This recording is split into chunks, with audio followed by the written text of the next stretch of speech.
कैसे हो यार आप सब। स्वागत है आप सभी का इस वीडियो में, जहां हम बात करने वाले हैं कि भैया एडमिशन और रिटायरमेंट जैसे पार्टनरशिप के काफी इंपॉर्टेंट चैप्टर्स के मेन 8 मार्क वाले क्वेश्चन में अपना आंसर सही कैसे लाएं।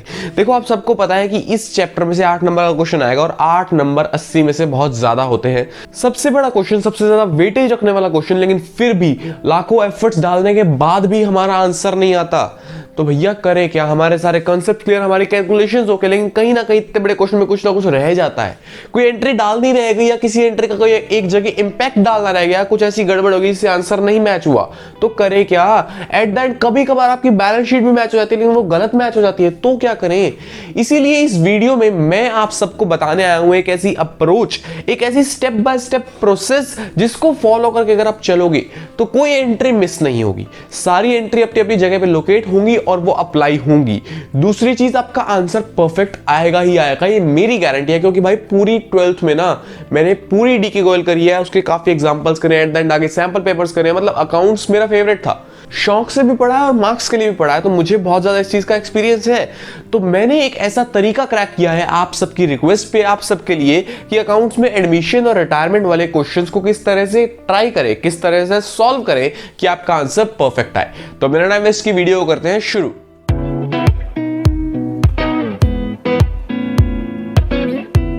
ओके, तो क्वेश्चन में सबसे पहले हमें क्या करना है, 1 मिनट अपने आंसर शीट को, अपने पेन को साइड रखे, उस पूरे क्वेश्चन की ले लो रीडिंग, जिससे वो पूरी कहानी आपके माइंड में जाए छप कि भैया ये क्वेश्चन, ये पार्टनर है, 2 है, 3 है, आ रहा है या जा रहा है वो पता लग जाएगा, ये इनकी बैलेंस शीट है, ये इनका स्टेटस है और ये चीजें इनको सेम रखनी है, ये चीजें इनको चेंज करनी है, हमें सब कुछ पता लग जाएगा। एक माइंड में बेसिक फ्रेमवर्क आ जाता है जिससे एरर होने के चांसेस ज्यादा नहीं कहूंगा लेकिन 2% तक कम हो जाते हैं।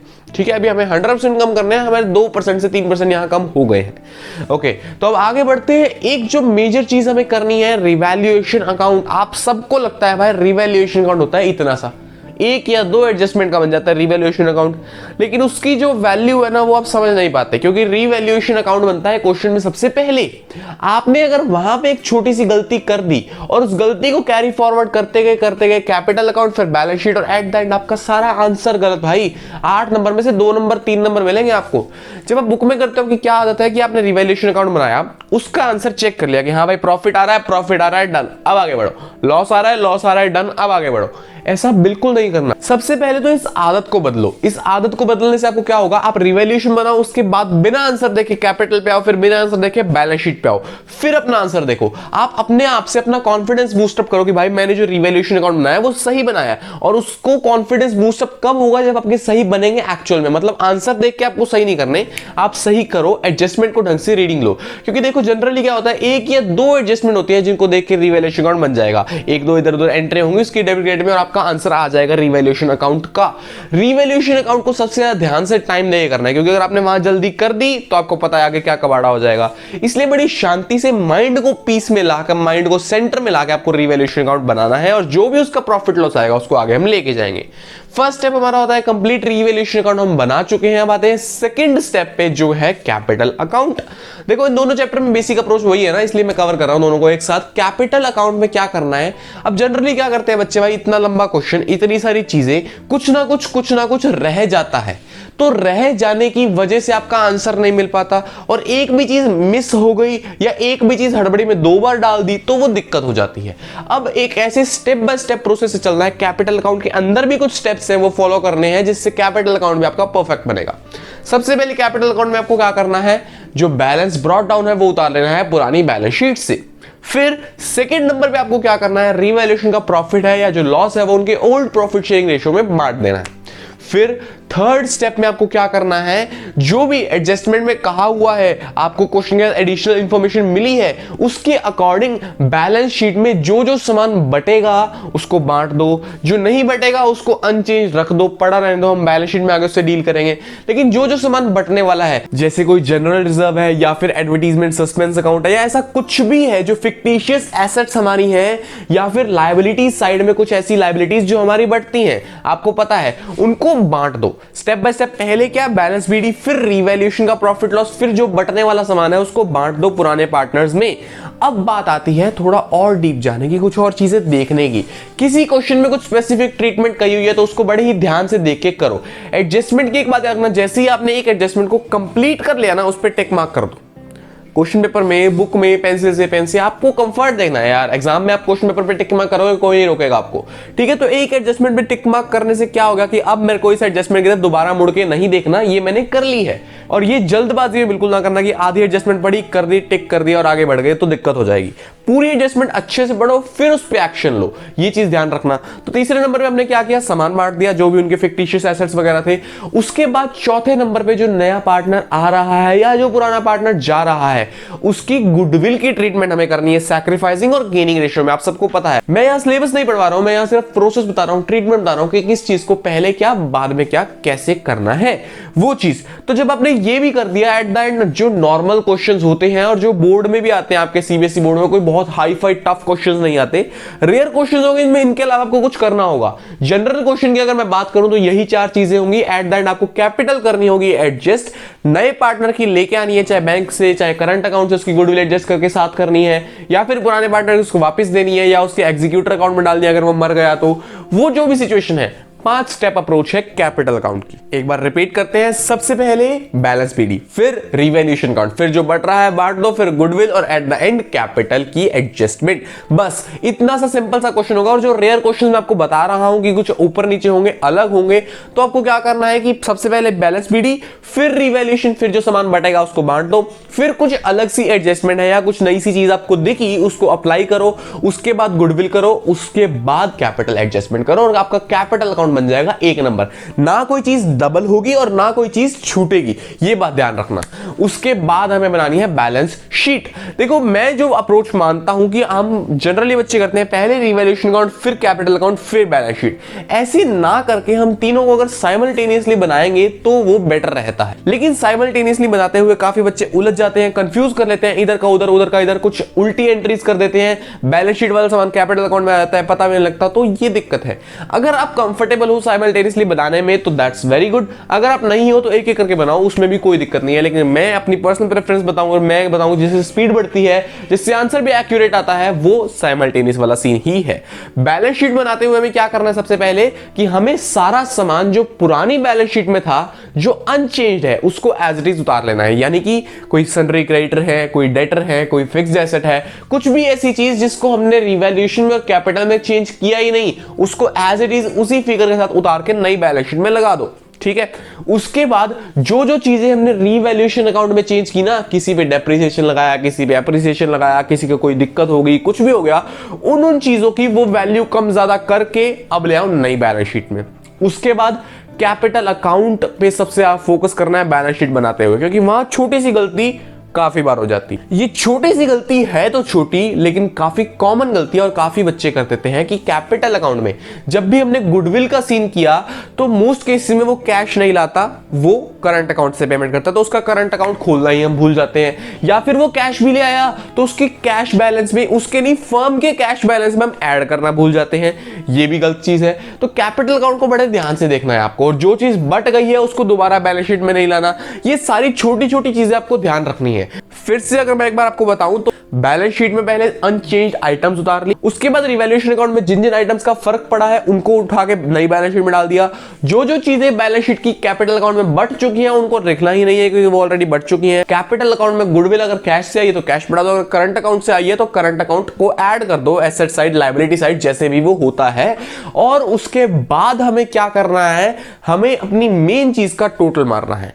किसका? बैलेंस शीट का। वही तो हमारा आंसर है। जब वो मिलती है, जो सेटिस्फैक्शन होती है, उसका कोई तोड़ है? ओके, तो आई होप अब अगर आप इस प्रोसेस को पकड़ के चलोगे तो एरर के चांसेस काफी ज्यादा कम हो जाएंगे।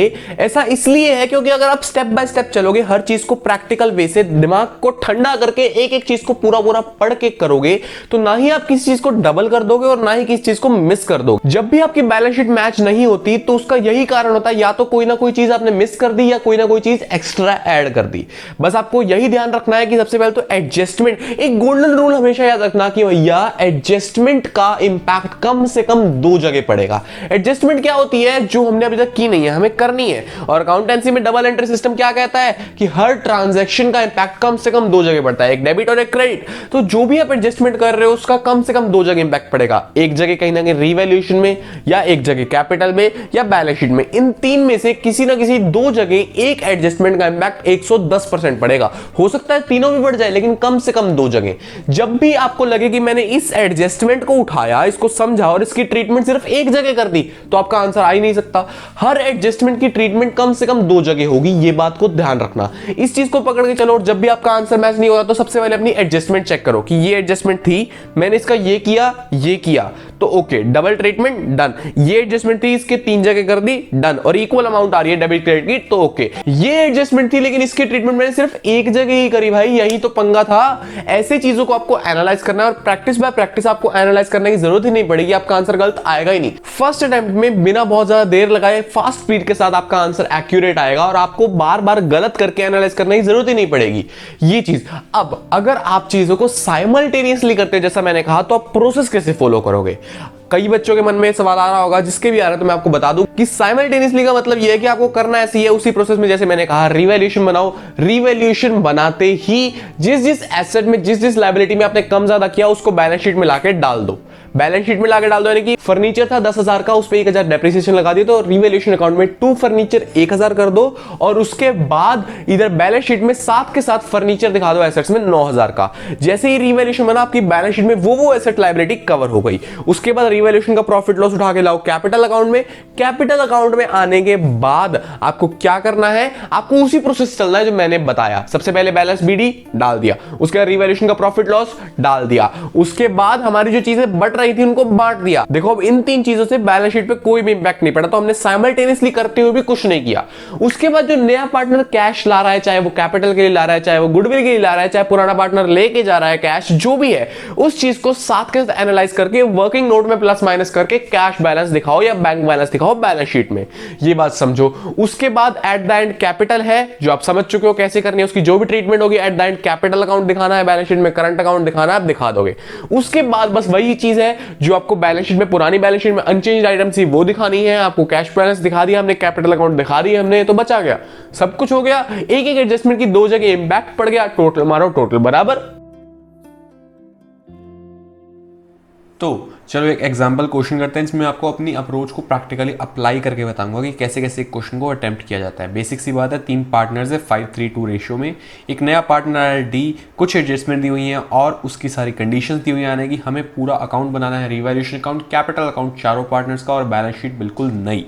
तो मैंने आपके लिए फॉर्मेट तैयार किया है, यहाँ पे रिवैल्यूएशन अकाउंट, यहाँ कैपिटल, यहाँ बैलेंस शीट। टेंशन ना लो, आपको जूम मार के दिखाया जाएगा सब कुछ। और वर्किंग नोट कोशिश करना आगे बनाओ क्वेश्चन होने के बाद, लेकिन यहाँ मुझे बार बार पेज ना घुमाना पड़े, इसलिए मैंने आपको यहाँ बना के दिखा दिया है। तो बिना टाइम वेस्ट के शुरू करते हैं। सबसे पहले हमें दिख रहा है कि पहली तीन एडजस्टमेंट्स हमारे फर्क डालेंगी रिवैल्यूएशन अकाउंट पे, तो हमारी अप्रोच के हिसाब से सबसे पहले हमें उन्हें सॉल्व करना है। सबसे पहले कहता है machinery is to be depreciated by 15%। Machinery है कितनी, 94,000 की, हमें पता है। उसको 15% डेप्रिशिएट करना, 94,000 का 15% होता है 14,100 रुपीज। तो सबसे पहली एंट्री जो हम पोस्ट करेंगे वो होगी revaluation account debit to machinery account. Machinery account में आप वैल्यू कितने की डालेंगे, हम वैल्यू डालेंगे 14,100 रुपीज की। उसके बाद सेकंड एडजस्टमेंट कहते हैं stock is to be revalued at rupees 48,000। Stock अभी है कितने का, 44,000 का, और हमें नया स्टॉक कह रहा है 48,000 का। तो हमें फायदा हो रहा है, इसलिए हम लिखेंगे बाय स्टॉक, और ये फायदा होगा हमें 4,000 रुपीज का। और उसके बाद कहता है आउटस्टैंडिंग रेंट इज रुपीज 1900। हमारी पुरानी बैलेंस शीट में कोई भी आउटस्टैंडिंग रेंट एग्जिस्ट नहीं करता, और अब वो कह रहा है कि 1900 रुपीज का आउटस्टैंडिंग रेंट हमें एग्जिस्ट करवाना है। तो ये हमारा नुकसान है, हमारी लायबिलिटी इंक्रीज हो रही है, तो इसलिए हम डेबिट साइड में डालेंगे to outstanding rent account which is 1900 rupees. अब इन्हीं तीनों एंट्रीज का फर्क पड़ेगा साइमल्टेनियसली बैलेंस शीट में। तो यहां आ जाते हैं, लायबिलिटी में सबसे पहले हम जनरेट कर देंगे outstanding rent which is rupees 1900। उसके बाद एसेट साइड की जब बात आती है तो हम मशीनरी शो करेंगे 94,000 माइनस 14,100 विच इज 79,900, और हम स्टॉक शो करेंगे 48,000 का, जो हमें उसने रीवैल्यूड प्राइस पे बताया है। अब हमने इसका डबल इंपैक्ट डाल दिया। मैंने आपको हमेशा कहा था कि एक एडजस्टमेंट का डबल इंपैक्ट पड़ता है, हमने डाल दिया। अब हम निकालेंगे रिवैल्यूएशन अकाउंट का प्रॉफिट या लॉस। साफ साफ दिख रहा है हमें इस पे लॉस हुआ है, तो हम यहां लिखेंगे बाय लॉस ऑन रीवैल्यूएशन। तो लॉस ऑन रीवैल्यूएशन आ जाएगा 12,000, साफ साफ हमें दिख रहा है। अब हमें इन 3 पुराने पार्टनर्स के पुराने रेशियो में बांटना है, विच इज 532, तो ये आएगा 6,000, 3,600 और 2,400। हमारा टोटल दोनों साइड शो कर देंगे हम, कितना आएगा 16,000। 16,000 के टोटल के बाद रीवैल्यूएशन अकाउंट होता है खत्म। अब ये जो रीवैल्यूएशन का लॉस है इसको पोस्ट करेंगे कैपिटल अकाउंट के डेबिट साइड में, क्योंकि ये लॉस है। हाँ, एक चीज मैं भूल गया था, ये डेबिट है और ये क्रेडिट है, आप सबको पता ही है, लेकिन प्रेजेंटेशन अच्छी करने के लिए हम अक्सर दिखा देते हैं इसको और ये बेटर रहता है। तो सबसे पहले हम यहां लिखेंगे टू रीवैल्यूएशन अकाउंट, कितना 6,000, 3,600 और 2,400। ये चीज हम दिखा चुके हैं। उसके बाद पर्टिकुलर्स में क्रेडिट साइड में हम उतारेंगे इनका पुराना बैलेंस जो हमें बैलेंस शीट में दिया हुआ है, which is by balance b d. ये कितना है 36,000, 44,000 और 52,000। तो हमने पहले ये उतार लिया। उसके बाद क्या बात थी कि जो भी सामान बैलेंस शीट में ऐसा है जो बट जाएगा उसको बांट दो। यहां पे हमारे पास जनरल रिजर्व है और गुडविल है जो बट सकती है, तो हम इसको बांट देंगे। सबसे पहले जनरल रिजर्व की अगर हम बात करें तो बाय जनरल रिजर्व कितने रुपीस का जनरल रिजर्व है, वो है 14,000 का। इसको अगर हम 532 में बांटते हैं तो आएगा 7,000, 4,200 और 2,800। और गुडविल कितने की है, 20,000 की गुडविल है। इसको अगर हम डेबिट साइड में कैपिटल अकाउंट के पुराने पार्टनर्स के पुराने रेशियो में बांटते हैं 532 के अंदर, तो क्या अमाउंट आएगी 10,000, 6,000 और 4,000। ये अमाउंट आ। राइटिंग थोड़ा सा कॉम्प्रोमाइज कर लेना, थोड़ा सा बस समझना ही, हमें एक बेसिक अप्रोच लेनी है कि क्वेश्चंस को अटेम्प्ट किस तरीके से किया जाता है। क्वेश्चन को करते हुए हमें किस किस प्रोसेस से होकर निकलना है कि ना तो कोई एंट्री ओमिट हो और ना ही कोई एंट्री डुप्लीकेट हो। ये सब चीजें हमें समझनी है। अब इसके बाद जब हम बैलेंस शीट की हर वो चीज कर चुके हैं जो बटनी थी या जो कैपिटल अकाउंट में आनी थी, अब आते हैं चौथी और सबसे मेन एडजस्टमेंट पे, जहां पे डी का रोल है। डी भाई साहब अपनी कैपिटल कितने लेके आए और अपनी गुडविल कितने लेके आए, यही सब कुछ तो हमें चेक करना है। तो लेट्स सी। डी को 6,000 रुपए गुडविल के लाने हैं and sufficient capital for a 2/5 share of the capital of the firm.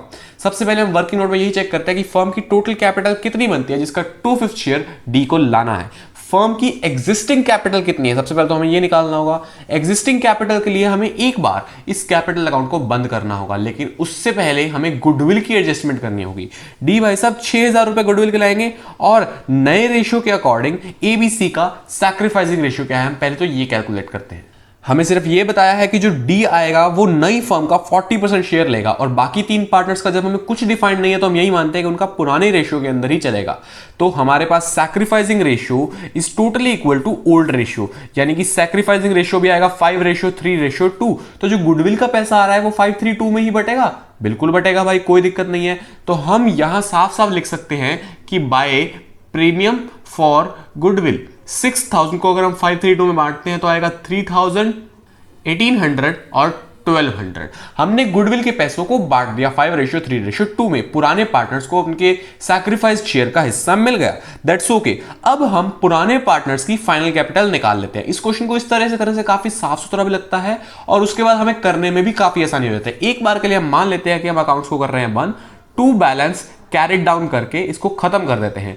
तो ए भाई साहब की बैलेंस कैरिड डाउन कितना बनेगा, ये बनेगा 30,000। बी का कितना बनेगा, बी का बनेगा 40,400 और सी का बनेगा 49,600। ये हमने इनके बैलेंसेस बना लिए।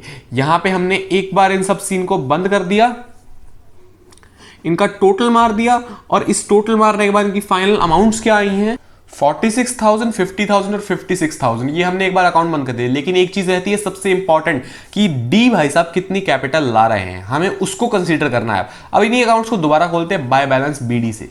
तो अब हम इनकी नई कैपिटल दोबारा उतार चुके हैं। अब हमें देखना है फर्म की टोटल कैपिटल कितनी है। लेट्स सी कि इन तीनों की कैपिटल का सम क्या बनता है। हमें साफ साफ दिख रहा है कि वो सम बनेगा 1,20,000, 30,000 प्लस 40,400 प्लस 49,600, 1,20,000 बनती है इन 3 ओल्ड पार्टनर्स की कैपिटल। ठीक है, मैं आपको वर्किंग नोट काफी सही तरीके से नहीं बना के दिखा रहा है, एक रफ वर्क काइंड ऑफ मानते हैं और हम देखते हैं 1,20,000 इनकी कैपिटल। हमें कहा गया कि डी को 40% हिस्सा चाहिए फर्म का, यानी कि इन 3 पार्टनर्स के पास हिस्सा बचा कितना 60%, यानी कि 1,20,000 is 60% of the total capital. तो टोटल कैपिटल कितनी होगी